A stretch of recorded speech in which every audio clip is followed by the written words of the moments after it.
ശിവലിംഗം ഉണ്ടായ കഥ അറിയാമോ? ബ്രഹ്മദേവനെയും നാരായണനെയും അറിയുന്ന പോലെ എല്ലാ സന്യാസികൾക്കും അന്ന് ശിവനെ അറിയില്ലായിരുന്നു. അദ്ദേഹം ആരാണ്, രൂപം എങ്ങനെയാണ്, ഇപ്പോൾ എവിടെയാണ് എന്നുള്ള യാതൊരു വിവരവും ആർക്കും ലഭ്യമല്ല. പ്രപഞ്ചത്തിന്റെ ഒരു വിഷയത്തിലും ഇടപെടാതെ സ്വതന്ത്രനായി ഒരു ഭിക്ഷക്കാരനായി 3 ലോകങ്ങളും അവൻ അലഞ്ഞു തിരിഞ്ഞിരുന്നു. അങ്ങനെ ഒരു ദിവസം ശിവപാദങ്ങൾ ഈ ഭൂമിയിലും എത്തിച്ചേർന്നു. ഗ്രാമങ്ങളിലും കുടിലുകളിലും ചെന്ന് ഭിക്ഷയാചിച്ച് ഒരു സാധാരണ ജീവനെ പോലെ എല്ലാവരോടും അവൻ ഇടകലർന്ന് സഞ്ചരിച്ചു വന്നു. ആ കാലത്ത് ഭൂമിയിലെ ഏറ്റവും ചൈതന്യം നിറഞ്ഞ സ്ഥലമായിരുന്നു ധാരുവൺ. ഈ വനത്തിലെ എല്ലാവരും ആത്മീയതയുടെ ഉന്നതിയിൽ എത്തിച്ചേർന്നവരാണ്. പുരുഷന്മാരും സ്ത്രീകളും ഒരുപോലെ ഏകാഗ്രമായി ഭക്തിയിലും വേദപഠനത്തിലും ശ്രദ്ധ കേന്ദ്രീകരിച്ചിരുന്നു. അവിടേക്കാണ് മഹാദേവൻ നഗ്നനായി ഒരു ഭിക്ഷാടകനെ പോലെ എത്തിച്ചേരുന്നത്. അദ്ദേഹത്തെ കണ്ട അടുത്ത നിമിഷം അവിടെയുള്ള കുട്ടികൾ ഭയന്ന് ഓടാൻ ആരംഭിച്ചു. മൃഗങ്ങൾ ആകട്ടെ ഒച്ചയിട്ട് അദ്ദേഹത്തിൽ നിന്നും മാറി നിൽക്കാൻ ആരംഭിച്ചു. വന്നിരിക്കുന്നത് ശിവനാണെന്ന് അവിടെയുള്ള തേജസ്സുള്ള ഋഷികൾക്ക് പോലും അറിയാൻ കഴിഞ്ഞിരുന്നില്ല. അദ്ദേഹത്തിന്റെ രൂപം അറപ്പുണ്ടാക്കുന്ന ഒന്നായതുകൊണ്ട് എത്രയും പെട്ടെന്ന് ആ വനത്തിൽ നിന്നും അകറ്റാനാണ് അവരെല്ലാവരും ആഗ്രഹിച്ചത്. അതൊരു ഭിക്ഷകൻ ആയതുകൊണ്ട് ചിലപ്പോൾ ഭക്ഷണം ലഭിച്ചാൽ അവിടുന്ന് തിരിച്ചു പോകാൻ എല്ലാ സാധ്യതയുമുണ്ട്.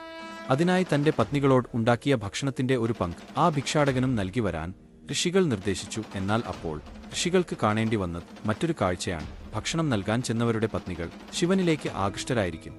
അദ്ദേഹത്തെ യാതൊരു മടിയും കൂടാതെ സ്പർശിക്കാനും ആലിംഗനം ചെയ്യാനും ആരംഭിച്ചിരിക്കുന്നു. നിത്യവും ഈശ്വരനെ പ്രാർത്ഥിച്ച് കഠിന നിഷ്ഠയോടെ ജീവിക്കുന്ന തന്റെ പത്നികൾ വെറുമൊരു ഭിക്ഷാടകനെ കണ്ട് മയങ്ങിപ്പോയിരിക്കും.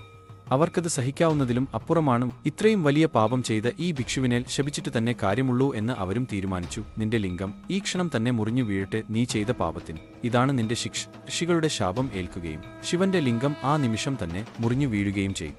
പക്ഷേ വീണ ആ സ്ഥാനത്ത് വലിയൊരു അഗ്നിസ്തംഭം രൂപപ്പെട്ട് വനത്തെ ഭൂമിയെയും നശിപ്പിക്കുന്ന രീതിയിലേക്ക് പടരാൻ ആരംഭിച്ചു. പെട്ടെന്ന് ഋഷികൾക്ക് സംശയമായി. ഇതാരാണ് ഭിക്ഷക്കാരൻ? ഉള്ളിൽ മറ്റാരോ ആണ്. ഈ നിസ്സാര ജീവിക്ക് എങ്ങനെയാണ് ഇത്രയും ശക്തിയുള്ള തപാഗ്നി സൃഷ്ടിക്കാൻ സാധിച്ചത്? എവിടെയോ തെറ്റ് പറ്റിയിരിക്കുന്നു. ഋഷികൾ ഉടനെ തന്നെ ബ്രഹ്മദേവനെ ധ്യാനിച്ച് ഉത്തരം അന്വേഷിച്ചു.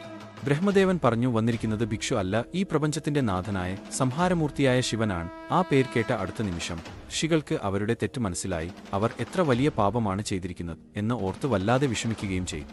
ഉടനെ തന്നെ ശിവന്റെ കാലിൽ വീൺ അവർ മാപ്പ് അപേക്ഷിച്ചു. ഋഷികൾ ഒരുപാട് സങ്കടപ്പെടുന്നത് കണ്ടപ്പോൾ ശിവന്റെ മനസ്സും കൂടെ അലിഞ്ഞുപോയി. തന്റെ ഉഗ്രരൂപത്തിൽ അവർക്ക് ദർശനം നൽകി ഇങ്ങനെ അനുഗ്രഹിച്ചു. നിങ്ങൾ ഉയർന്ന സാധകരാണ്, പക്ഷേ മനസ്തെളിമയുള്ളതായിരുന്നില്ല. അതിനാണ് നമുക്ക് ഇങ്ങനെ പ്രവർത്തിക്കേണ്ടി വന്നത്. നിങ്ങളുടെ ശാപത്തെ ഞാൻ പൂർണ്ണമായും ബഹുമാനിക്കുന്നു. വീണുപോയ ലിംഗത്തിന്റെ രൂപത്തിൽ തന്നെ ആയിക്കോട്ടെ ഇനി എനിക്കുള്ള പൂജയും ആരാധനയും. ഇനി വരുന്ന യുഗങ്ങളും എന്നെ ലിംഗരൂപത്തിൽ ആരാധിച്ചാൽ മാത്രമേ ഫലം ലഭിക്കുകയുള്ളൂ, എന്റെ അടുത്തേക്ക് എത്താനും സാധിക്കുകയുള്ളൂ. ആ ദിവസം മുതലാണ് പ്രപഞ്ചം ശിവനെ ലിംഗരൂപത്തിൽ ആരാധിക്കാൻ ആരംഭിച്ചത്.